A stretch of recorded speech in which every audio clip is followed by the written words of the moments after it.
Hey folks, welcome to Guitar Daily. It's Nick Granville coming to you from Wellington, New Zealand. So today I thought I'd talk about a couple of giant steps substitutions that I use pretty regularly. And the idea of these is not to make it more complex, it's actually to make it simpler. I think a lot of times with substitutions, what people are trying to do is trying to be clever. And that's not where I'm coming from at all with this. So yeah, let's dive into it. So the first thing, we have B major, first thing, chord B major 7, then we have D7 G. That's a kind of a tricky movement to get through. If we play it even on the same set of strings, right, it's really tricky.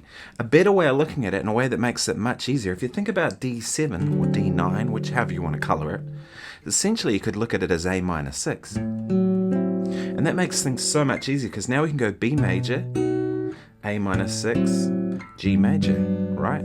Which has like a flow about it. Right, now I wouldn't play something that obvious, but you get the idea. Right? And that's just a 5 chord leading to there. So we can kind of think like B major, and then like A minor 6, G, which kind of all part of the same thing as A minor 6. And then move up to E flat. Right? Right, and it just makes your lines so much easier. So that's the first one I kind of talk about, right? Use that all the time, right? And then right, and when we get here, at this point, you have this 2-5-1 that goes into E flat. 2, 5, 1, right? Cool thing you can do there, and this is something I often do and think about, instead of playing F minor, I often will play like a C in the bass, right? And that just creates a nice sound, right? And then for the B flat chord, put a D in the bass, leads you to E flat. Right? And you can see through giant steps, you actually get that same movement quite a bit that will work, right? So, and then the next chord is A minor. My guitar has a buzzy fret there. So that's A minor, D7 takes me to G. And then if I go to, what's the next one? B major. So the next chord is a B major. I can do the same principle. Right, and then the last chords. Right, and so on and so on. And that's a good one because it kind of creates this other movement that it's not really something new, because if I mean F minor over C is still just really F minor, but by thinking that way, I get a different result. So now,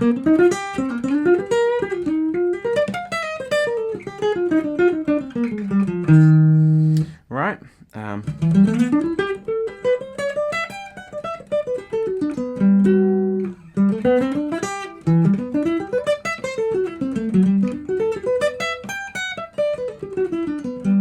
So by thinking that way, it just makes me play differently, and I tend to find that my lines just make more sense. So that's one I use quite a bit. Another one that I use quite a bit as well is also on those 2 5s. Like say I'm going to the one that goes to G, 2 5 1. I'll often think C major 7 over A, and that gets me A minor 9, right, minor third, flat 7, 9, 5, right, so, but rootless chord, right, no root note, so I think C major 7, and then I move down to this, which is like a D7, 13 flat 9, to B minor, which is a cool 2-5-1 trick that I actually use quite a bit, but especially in giant steps, because it sort of gets predictable after a while if I start going 2-5-1, 2-5-1, 2-5-1, blah blah blah, right? Whereas, and so to get back to the B, so from here, right at the end of the form, to get back to the B major, there's not a lot of linking between it, but I can go, right? And all of this stuff is chords, but I do this with lines as well, right? So, and then,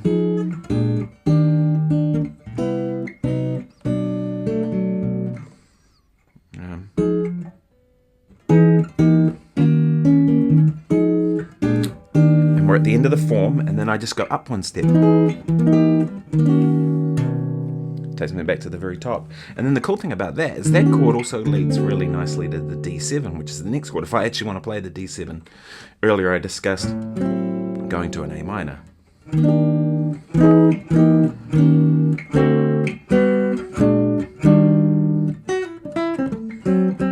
And I do all of this with my lines as well. I'm talking about it from a chordal perspective now, but I do this when I play lines too, right? Like that.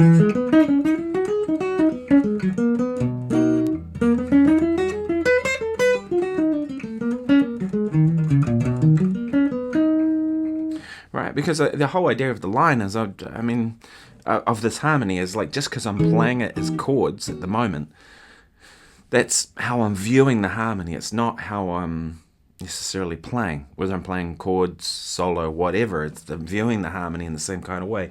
So what it really, I guess, with all this stuff, what I'm trying to do is trying to find an elegant way to get through these chords, right?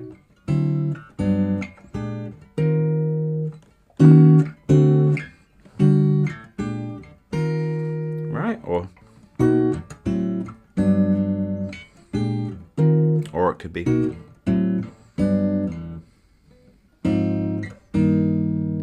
Right, with another substitution, but anything like that. And so I like exploring this stuff. I put out a video yesterday about exploring chord progressions as something I do a lot. And I used simple chords like G, C, and D. Well, I do the same thing with giant steps, right? One thing I've done a lot is going, right, how do I keep the same top note through the whole chord progression? Say this note.